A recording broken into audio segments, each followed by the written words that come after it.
for you today. And so I actually would love to bring my panelists on stage so that we can get this party started. So first, I would like to bring up the incredible actress, businesswoman, entertainer, Tiffany Haddish.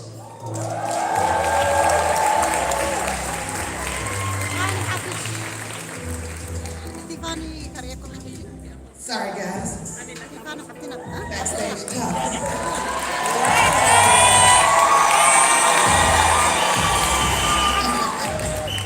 Welcome. Thank you. Fantastic. All right, and next we would like to bring up Richard Thompson, incredible visionary, developer.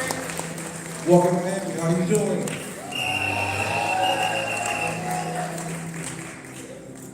And last but certainly not least, we'd like to bring out Miam Alexander.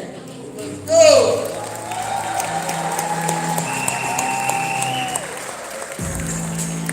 Fantastic.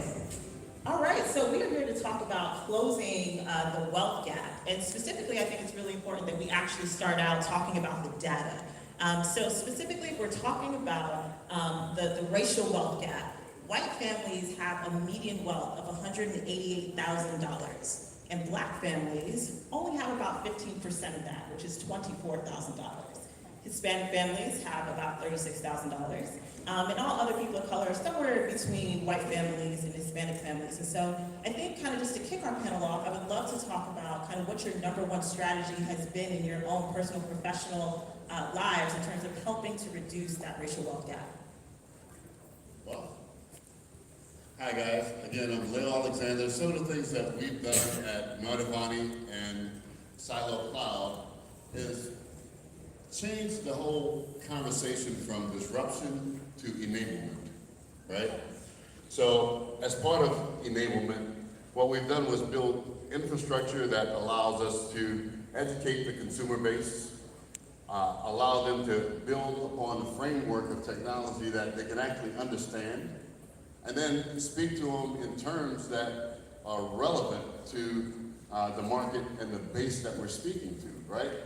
A lot of the conversations that we're trying to cater to, right? Because we're either talking in acronyms or way over their heads, right? So in any case, some of the companies that we've really poured into was a pretty unique project called HBCU League Pass. Now picture, we're talking about wealth gap, but wealth gap means also exposure to things, right? Picture, since you've been living, ESPN has been bringing sports to the mainstream. ESPN, a broadcast television company, bringing national football and college football to the masses. But out of 101 black colleges, none of these colleges ever was brought to your mainstream. So your Saturday and Sundays, they didn't have the exposure of giving those institutions that market base, right? So HBCU League Pass was cultivated so that all 101 black schools could literally be in your living rooms on Saturdays and Sundays. Now, what does that do? It actually gives the exposure to that family that, hey, this is that black college. I can actually look at that athlete before it's formed to one of the Division I colleges, and then later on into the NFL, and realize that there was an origin, there was a start. And that's one of the things that we're doing. It's just kind of like pouring in and just kind of changing how we actually pour what we're doing behind the scenes to the front of the screen. You know what I mean? So with that, I yield to you, Mr. Mr. Richard. I don't know why you Robert was brought in your past life. You did that. His name is Richard. She did that behind stage.